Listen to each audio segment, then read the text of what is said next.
Hello, and welcome back to another episode of Impact Factor. I am your host, Katie Van Aken, and this week I'm sharing with you my conversation I had with Wrickban Mazumdar, PhD, who shares with us his experience of coming to the States and eventually landing a job in industry.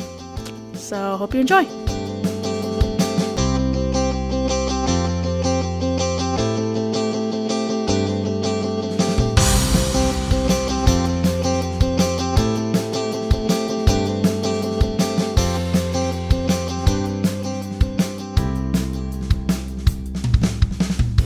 Okay, I'm excited to chat with you because sometimes, I interview people that I know already, and so I know the answers to these questions. And for you, Mhm. I don't know anything.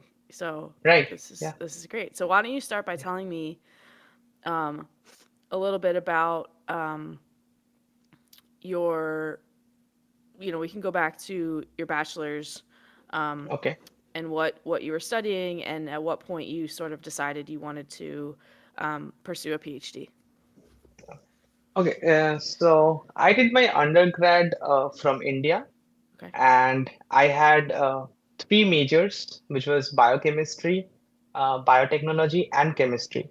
But I always had an interest in chemistry, so I just wanted to keep, other options open as well. Mm-hmm. And at that time, like there was a lot of hype about biotechnology, and then there were a lot of research which was already going on in that era. So I was also interested in biotechnology as well. So those were three of my majors.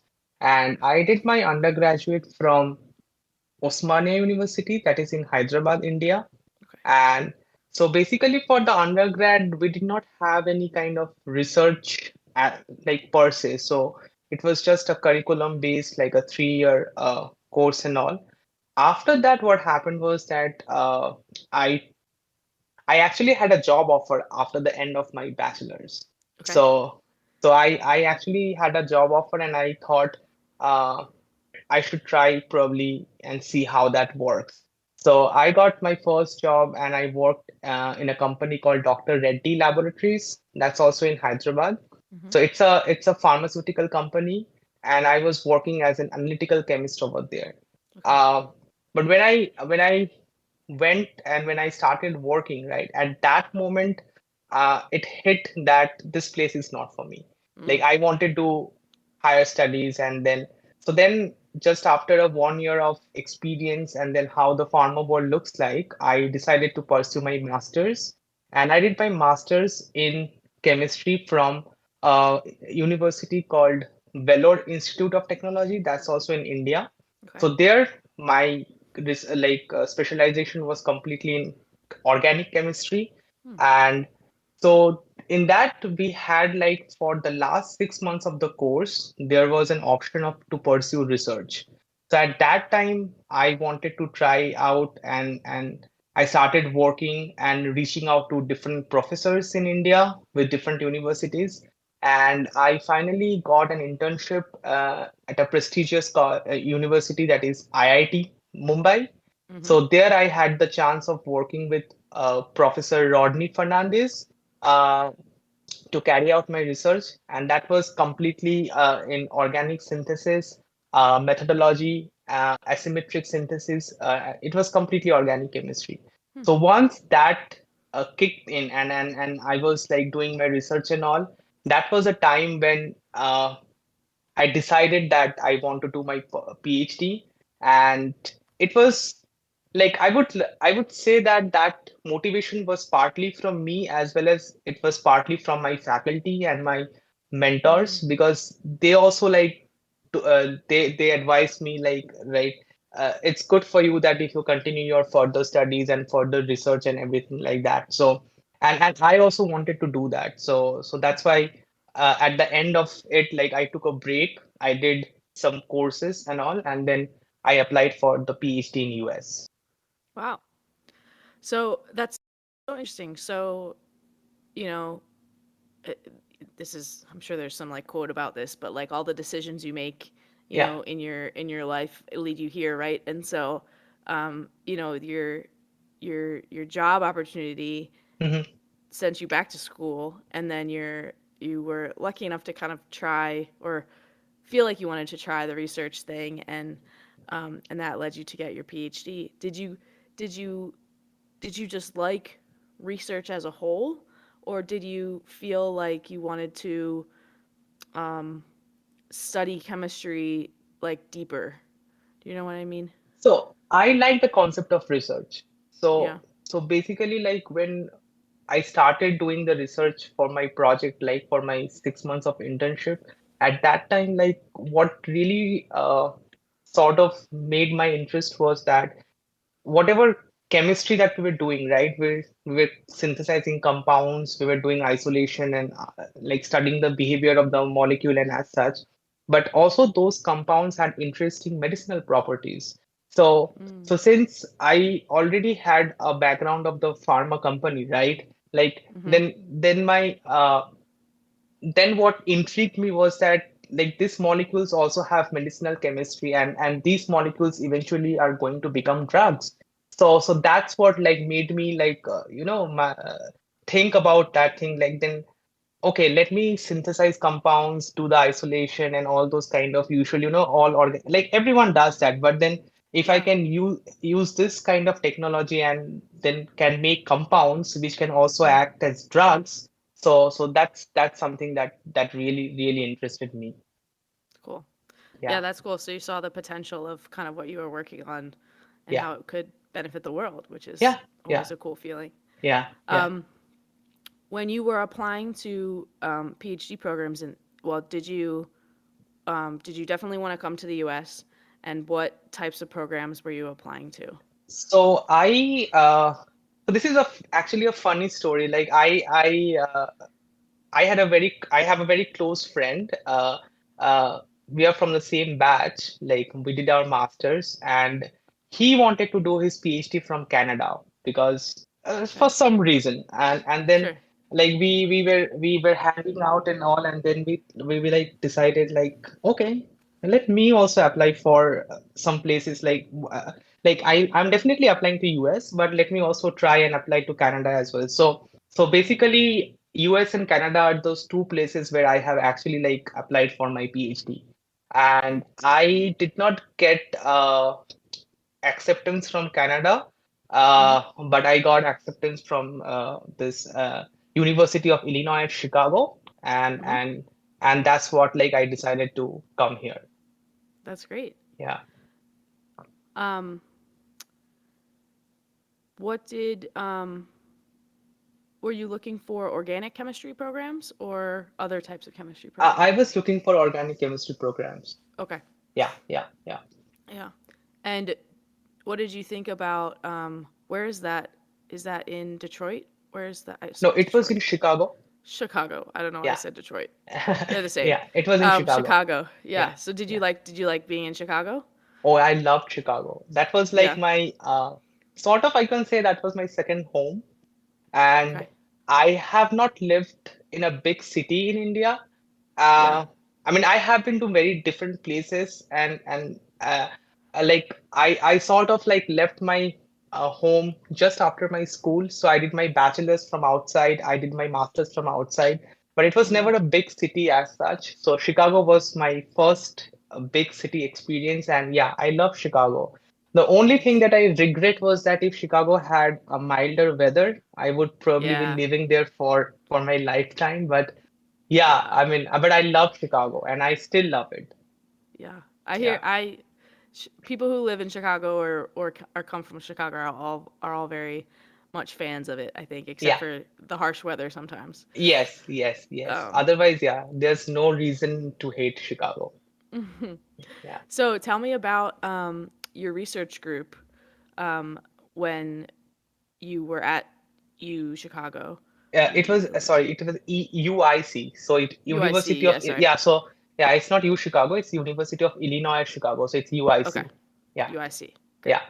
Uh, so when my application was accepted and when I was being offered the position of the graduate like teaching assistantship, so Mm-hmm. I came here and we had a sort of a small a program where you were able to approach different professors who Mm-hmm. who are working in, the field of organic chemistry or the area of your interest. So I reached out to three professors.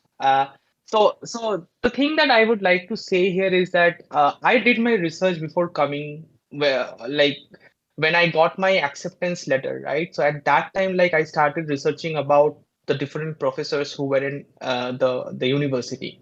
So I had a clear vision about the fact that okay, these are the professors who I want to pursue my research with.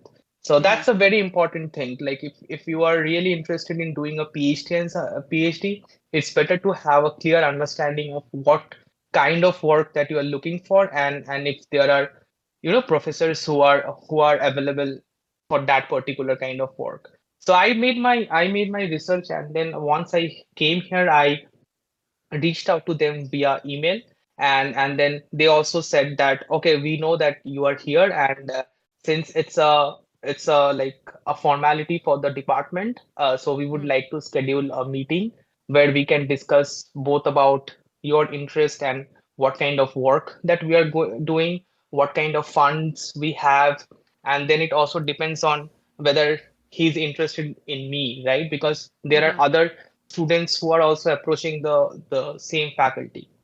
Right. So yeah, so with that, like with mutual understanding, like there were two professors who I wanted to work with. One of them is Professor Neil Mankad, Mm-hmm. and another one is Professor Tom Driver. So at that point, Professor Mankad already took one student. He already like knew someone, Mm-hmm. and then Professor Driver was interested in me. So then I decided that okay, it's like sounds good, and we agree on certain things, and his research interest was also like quite interesting to me, and he was also working in the field of organic synthesis, and at the Mm-hmm. same time he was also kind of sort of like starting to venture the field of medicinal chemistry. So that was Oh, perfect for me. Like I know that I'll have what I want, and then I will also start learning what I'm interested in. So yeah. so that kind of thing was sort of just came together. So yeah, I was Wow. working with Professor Tom Driver. His area of research is organic synthesis, methodologies, and medicinal chemistry. Wow. Yeah, Yeah. what a nice fit with what your path had taken you so far. Yes. That's Yeah. really good. Yeah. Yeah. How many students started with you as new PhD students, just like in the department? So in the department at that time, if I remember, there were 25 students. Uh, Okay. yeah, and then everyone had like interest in either organic, physical, inorganic, analytical chemistry, and then there were also some of my friends who were interested in biochemistry and the biological field. So there were 25, if I'm not if I remember correctly, yeah, there were 25 people who actually uh were there for Nice. that particular year. Yeah, that's a good group. It's not too big, but Yeah. it's there's like plenty of people to take classes with. I assume you took classes too. Yeah, we had to take classes. Yes, yes, Yeah. yeah, Did you have to TA as well? yes, yes, Okay. For yeah. the whole time or just the It beginning? was not for the whole time. So initially, you know how it works, right? So if your professor has funding or something, and if he's able to On a grant. support the graduate Yeah. students, then definitely he can provide the research assistantship. But at that time, what was mandatory for all the fresher was to actually like take 1 year of TA. That was like compulsory for everyone. So Mm. whatever it is, like we have to TA. That was sort of a mandatory thing. So I TA'd for total of 3 years, Hmm. and the rest of the so I started my program in 2014, and I finished at 2020, and so I have done TA for 3 years, and the other 3 years I was provided research assistantship. Nice. What Yeah. did you think of like TAing, or did it did it make you interested in the teaching aspect of research, of like academia, or not? So, I mean, I never wanted to work in academia, to be Okay. very frank. But Yep. I love teaching. The thing is that Oh, the thing is that I loved imparting knowledge to people. That's what I think. What I found that sometimes it's easy, like for people to make, you can make them understand what you are learning or what you have learned, right? So mm-hmm. it's very important for the students who are in undergrad, right? So like if some of them they get some of the concepts correct or right when they're learning, it also makes them interested in that particular field. True. So that's one thing which I loved. So I mean, I was never interested in academia, but I always liked teaching. Like if there were students who had questions about what they're learning or if they needed help or something. So that was one thing which I loved. Yeah. Yeah.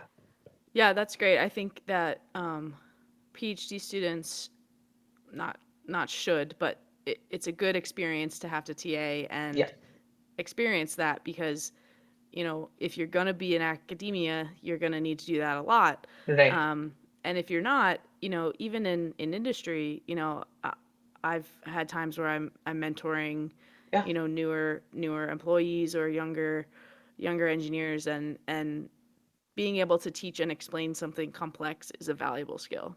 Yes, yes, yes. Yeah, because in industry also we learn from our seniors, right? Our colleagues, Yeah. and we also like impart those kind of like knowledge to whoever is joining, right? Out of like fresh out of their PhD or so yeah. So it's always like mentoring and teaching. Like I loved it, but I was never interested in academia as such. Yeah. Yeah, That's okay. yeah, All the paths are welcome, right? yeah, yeah.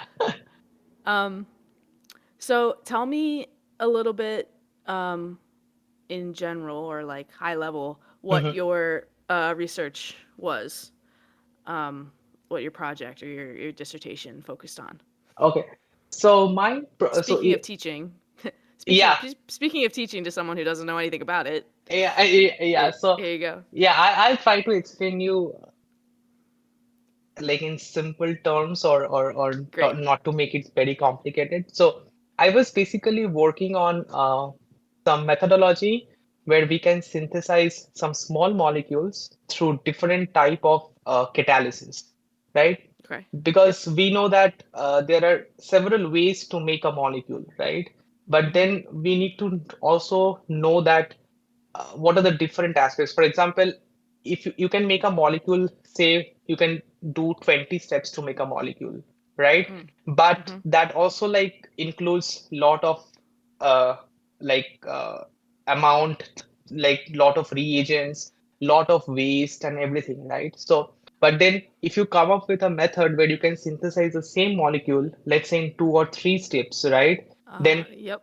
then it has more advantage, like at the end whatever product that you want, right, you can get that in little bit higher yield as compared to 20 steps where at different step you never know if the chemistry is going to work or what kind of yield you have, right? So that's basically the methodology like project that I was working on. So we were synthesizing different small molecules using the different types of catalysis.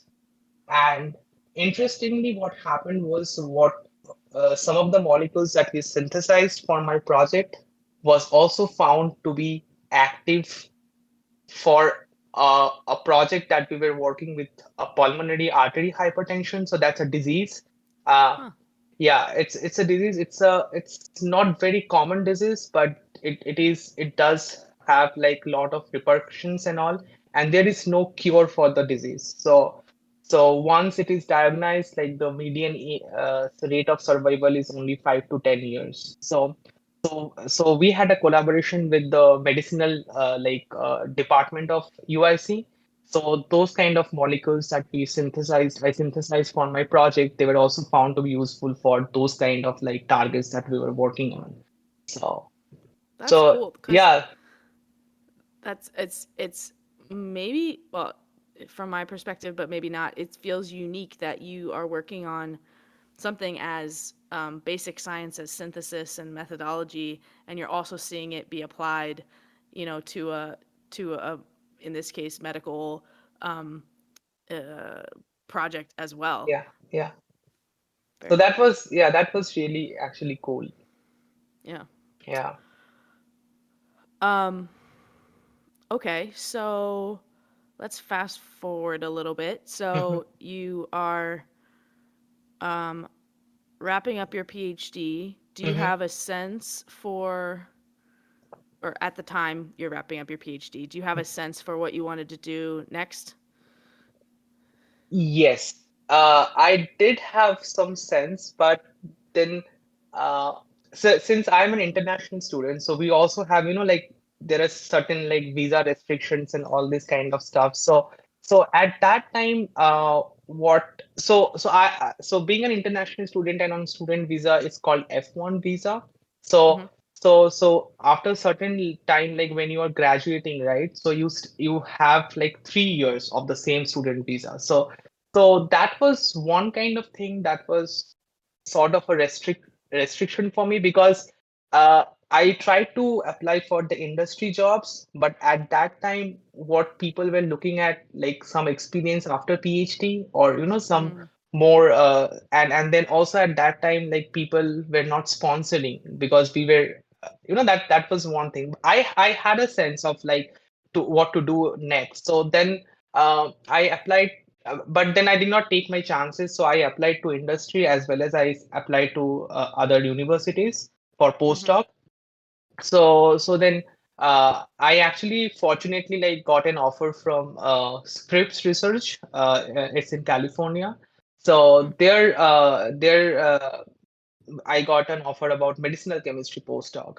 So at that time, like what I thought was like, yeah, this is an added advantage for me. Like what I have done, I will have extensive like experience and application of like or more deeper understanding because yeah. in university like we are restricted by few things, right? For example, we don't have those proper kind of experiments that we can do at our own need or something, but when you are applying for a postdoc or something, they do have those kind of things. So yeah, at Scripps, like I had a chance of working as a postdoc in medicinal chemistry. Mm, So yeah, that was really a nice experience. It was a short experience, but it was a nice experience. I got to learn a lot of things, and and then so within a year of my postdoc, I started applying for the industry, and at that time, like I got a job offer from where I'm working now. that's great. Yeah, Yeah, a yeah, lot of people I talk to who do a postdoc, even not because they want to be a professor, but just as like another step. yeah, Um, the best way I think to do a postdoc is to explore a slightly different, field yeah, related, but something yeah, different and expand your skills, and especially if you're going into industry, because I'm yeah, sure all the different types of chemistry that you've done yeah. now over your studies and postdoc are only helping you in your current position. Yeah, that's absolutely true, and that's what I would like to like. Uh, if you haven't had an opportunity to do something in your PhD, it's a very good time when you are actually like applying for postdoc. Like do Mm. something in your postdoc that will actually help you transition to wherever you want to go from there on. So Oh, so that's a good point, because it's that it's short term too. You're not yeah, committing to another 5 years. You're right. committing. I think it's on a 1 year basis It's usually, on a 1 year basis, yes. and so it could be as little as 1 year of Yeah, just pursuing that intermediate step to what you want to do. yeah. And also another thing, like there are many like places. For example, you can apply to universities, and also you can also do a industrial postdoc. Mm, So that's what like I was very interested because uh Scripps, where I was working as a postdoc, right? It was sort of a mid-size, like a biotech company. It was a mm, non-profit, but at the same time it had all the things that we actually are like also doing in industry. So I would rather like work in a kind of an industrial postdoc than working in a university, because that also gives you a very good transition and also gives you a broader aspect of what you are going to do next. So like, and also if you are really interested in working at that particular place, right? There are like many, always like there is a chance that they will convert you to full-time position at the Mm, particular. So that's another very important aspect of doing a postdoc in a, like let's say a national lab or an industrial yep. postdoc or something like that. So So yeah. when you were at Scripps, was there less of an emphasis on publishing and more an emphasis on the actual work? Yes. So Yeah. as you know, right, when we're doing our PhD, our goal was to work, to learn, but at the same time, you need to have some publications, right, Yeah. at Yeah. the end of your PhD. So, but at Scripps, it was completely like you're doing research. Like if something comes out, that comes out as a patent or you know a Mm-hmm. collaboration with different industry or something, or a publication, but it's not something that you are actually like doing, that was not the Yeah. mindset. So Yeah. yeah, it definitely was like not a kind of a publishing sort of mentality over there. It's like if you're working, if you do something novel, if you do something interesting, definitely there are chances that you will get a patent or get an article out of it. But yeah, that was not the sole criteria of doing your research. Cool. Yeah, yeah, And can you give me a little summary of what your work was there or what it was like? yeah. So I started working just at the time when the pandemic hit. Oh yeah, I was gonna ask you that. Did you Yeah. graduate during the pandemic too? Yes, yeah, Yeah. yeah, yeah. I was like, I can proudly say I'm a first generation PhD to defend my thesis online. Yeah. Yeah. Yeah. So it was, yeah, but luckily it was good that I had everything set. Like I got my offer in February, and then right from March 2020, like all the things started shutting down and everything. But in industry or even at these research places, right, there was like different protocols where you can like all the employees, they are not together working, so they were Mm, shift basis or something. So luckily mm, at that time Scripps was also working on and I had the chance of working as well.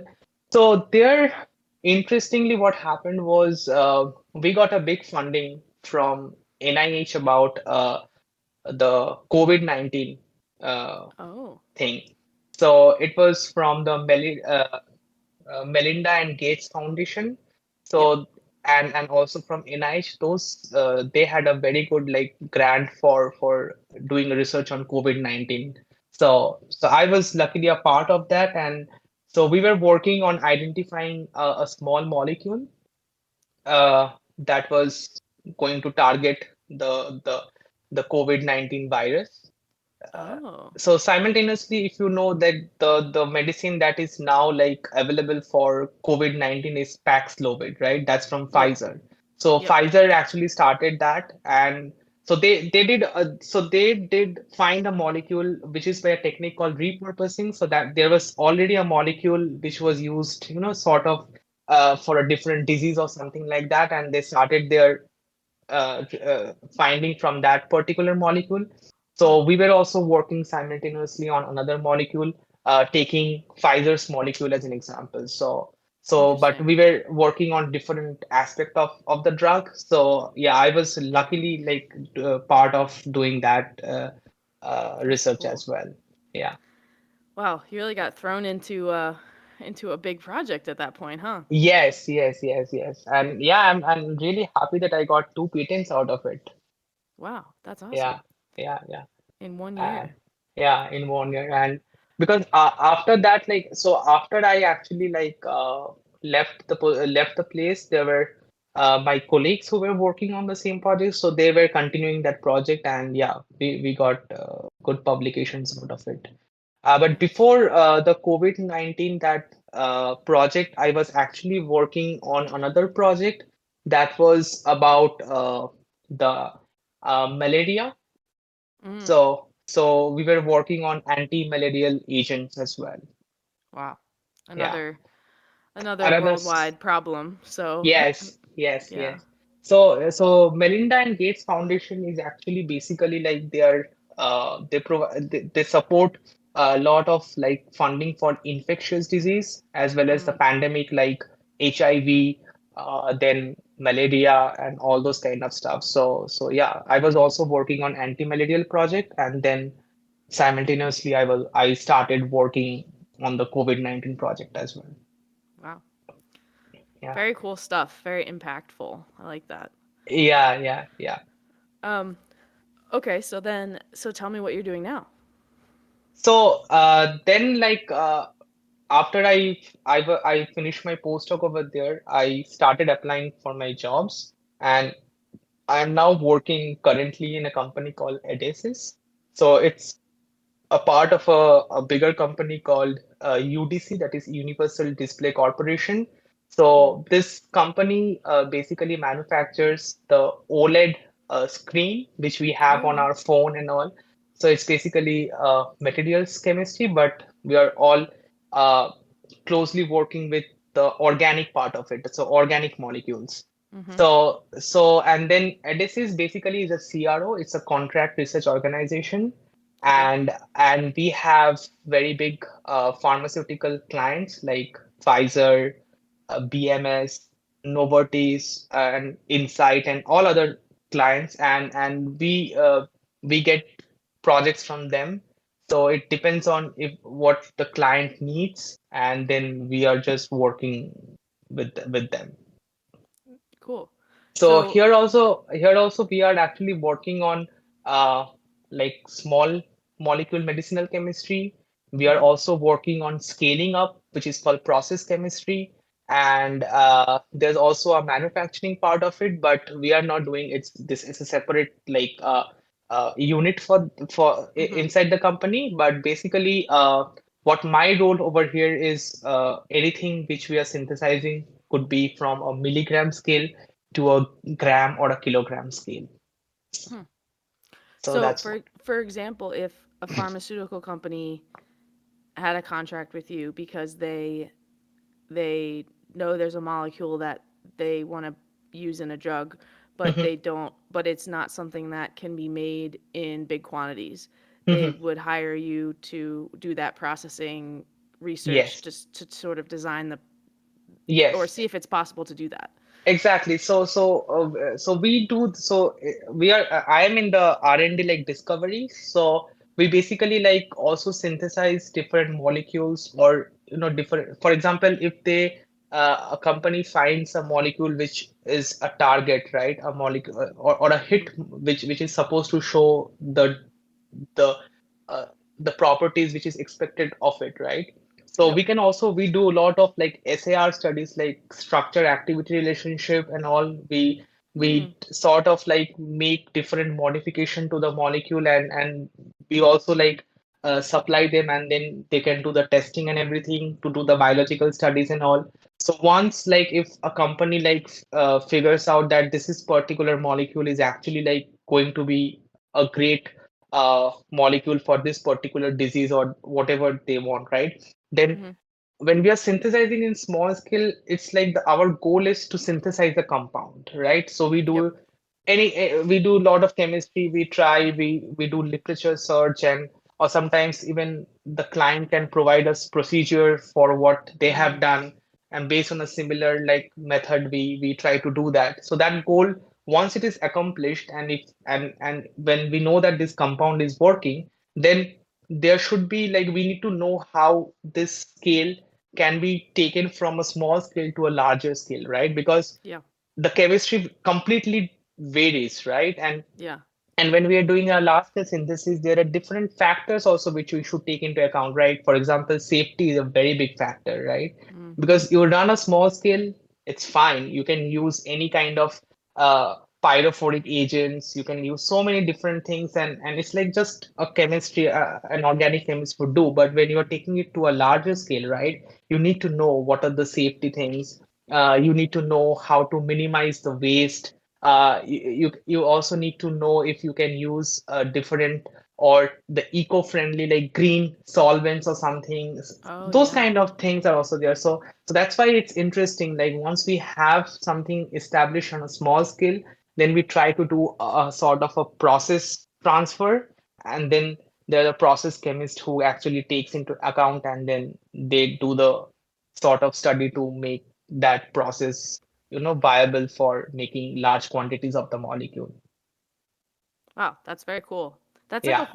like a whole business that I didn't really know existed, but it makes so Okay. much sense when you explain it, you know? Yeah, yeah, yeah, Yeah. yeah. Very cool. Like when at that time when Pfizer found Paxlovid, right? That Mhm. molecule which is now prescribed for the patients. So we actually had a chance of manufacturing like a similar kind of molecule for another pharmaceutical company. So Mm. at that time, so like following the procedure and all, we did a lot of step minimization, and then a lot of like kind of discovery part of it, like what process should be good, what process should be safe, and then those part was given to the process chemist, and then they took it from there, and luckily we got to made huge quantities of that particular molecule. So yeah, so that's Yeah. very interesting actually. Very interesting. Yeah, Very relevant to all of our lives right now. Um, yeah, yeah, too, yeah, which is fascinating. Um, that's great. Thanks for sharing that. yeah. Um, so I'm gonna move to um, my three wrap up questions. But before I get there, Hmm. what Rick Band do you do for fun? For fun, okay, so I love listening to audibles, or Oh, that's one thing. Like I'm a avid listener. I used to read, but now yeah. I don't have patience for reading as such. So I listen to a lot of like audibles, short stories and all. Cool. Um, I love watching series or something on TV, Mm-hmm. and then I love cooking, and I love eating as well. So that keeps me busy during the weekends. So I Yeah. I I I like do a lot of research on like, okay, I should be cooking something like this, or try different cuisine, and and then I have a dog who is Okay. like who takes most of my time. Yeah. And yeah, he's a Pomeranian and a Husky mix, so he's a Pomsky. And yeah, he's very fun loving, and he's very playful. So most of my time goes spending time with him. We do go for some sort of hiking, and he loves hiking, so that keeps me busy. Yeah, I bet. I Yeah. assume you don't really work from home, right? Because you're in the lab a lot. No, I never work from home. Yeah. Yeah, the only time I worked from home was during my last semester of my PhD, when we were Mm-hmm. not allowed to go to the Yeah. lab. Yeah, and at that time I was writing my thesis, so it all turned out to be like, like a sort of a blessing. Like it Yeah. was, yeah, I mean, You like I couldn't be did. in the lab and get distracted, right? So you had to write. Exactly, and Yeah.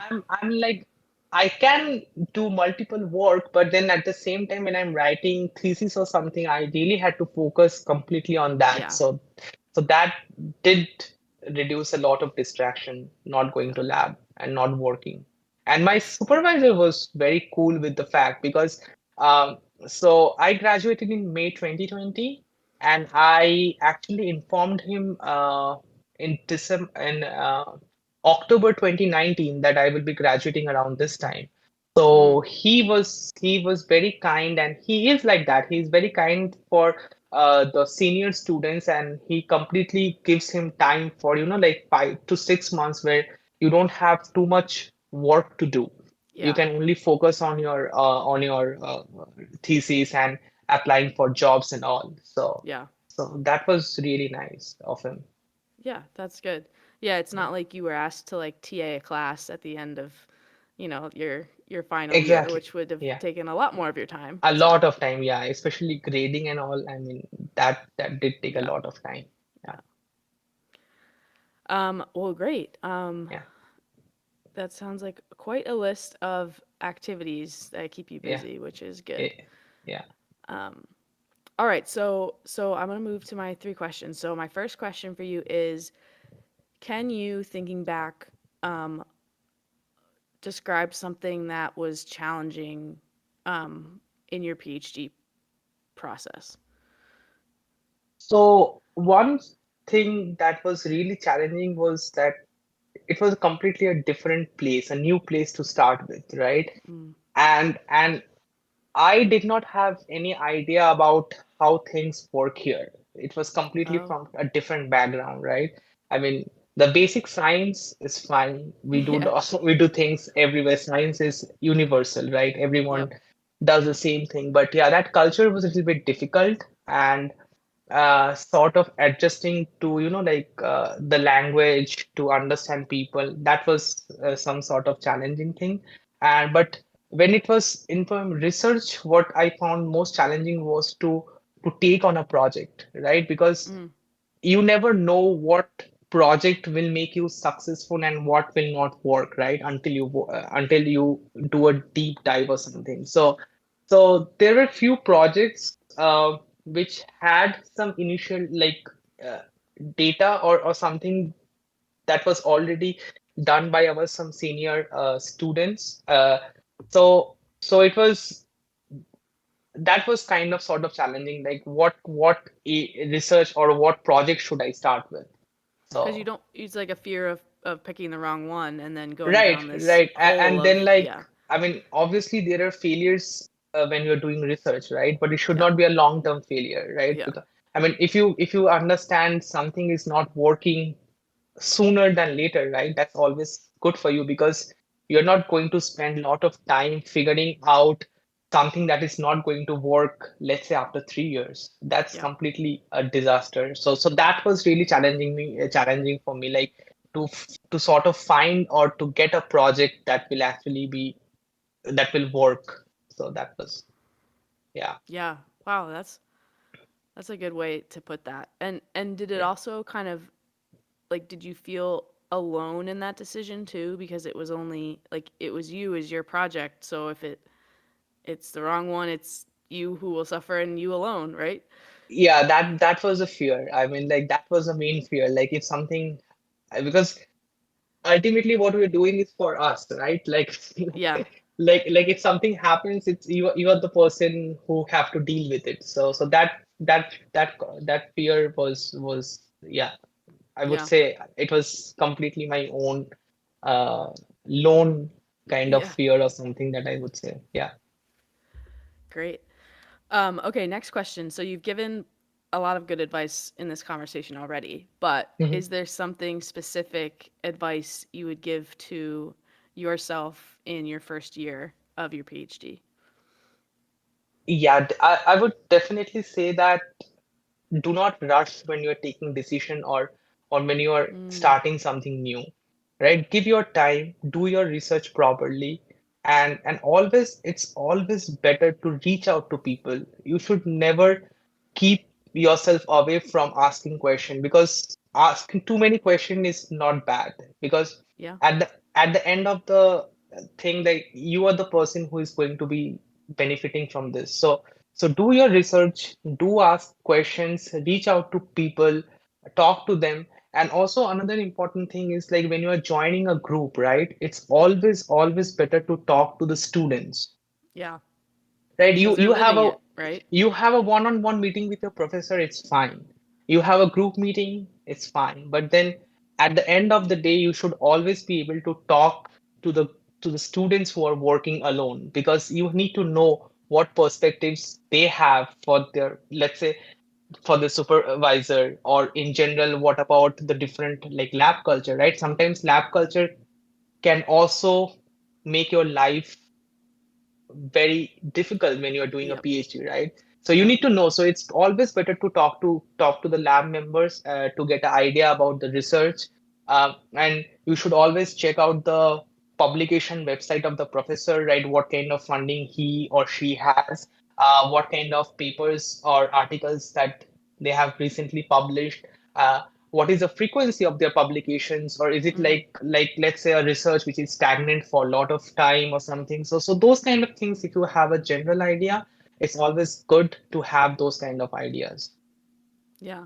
That's great. Yeah. That's a great And point. never rush. And also, like, it's always good to talk to multiple people at the same time, because you also need to find a fit, right? I mean, like, Mm-hmm. let's say everything is, you are not committed to only one person as such, right? You have that freedom to talk to different people and then find out which one is best for you, and then if that works, it works. If not, just move on. So that's Yeah. that's that's the thing. Yeah. Yeah. Yeah. Yes, absolutely. Yeah. Um, okay, and my last question, and I like to Yeah. ask this because it's you know we experiencing 5 or 6 years of this. You know, there were many challenges and difficult times, but I like to sort of ask people to look back and reflect on a fun memory or a good story or something that they remember fondly about their time. So, do you have one of those? So I guess it's always special whenever you have your first paper published, right? Uh So huh. it took almost 2.5 years for my first paper to get published. But at that moment, like I did all my things, I submitted whatever was needed, and then we I with my friends we were going to Mammoth National Park. So it was complete. It was like I still remember it was a spring break and we were Mm-hmm. going out there, and out of nowhere I get an email from my boss saying that congratulations, this is your first paper. So Wow. yeah, that was like that is still my memorable moment out of my PhD. Like I still Yeah. remember that.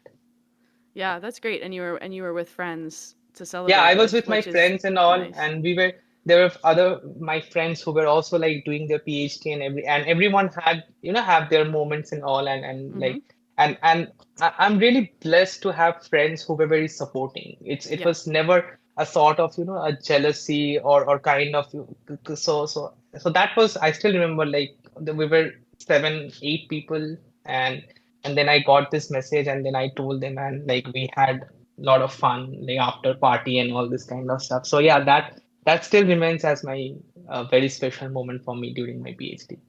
That's great. Yeah, I yeah, like that story a lot. I feel like yeah.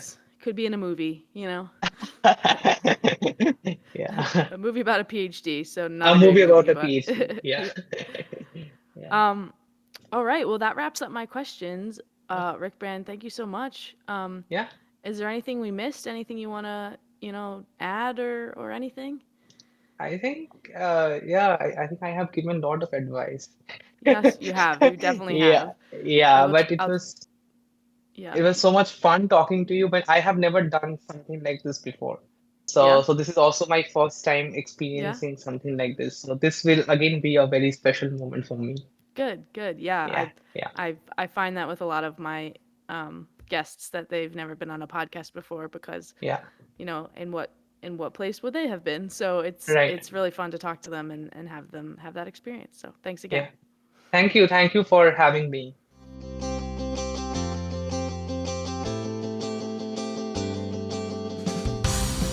Thanks to Rick Ben for coming on the show. If you or someone you know wants to be interviewed on Impact Factor, feel free to reach out via Instagram and follow us for updates at @ImpactFactorPod. Thank you all for listening and have a great week.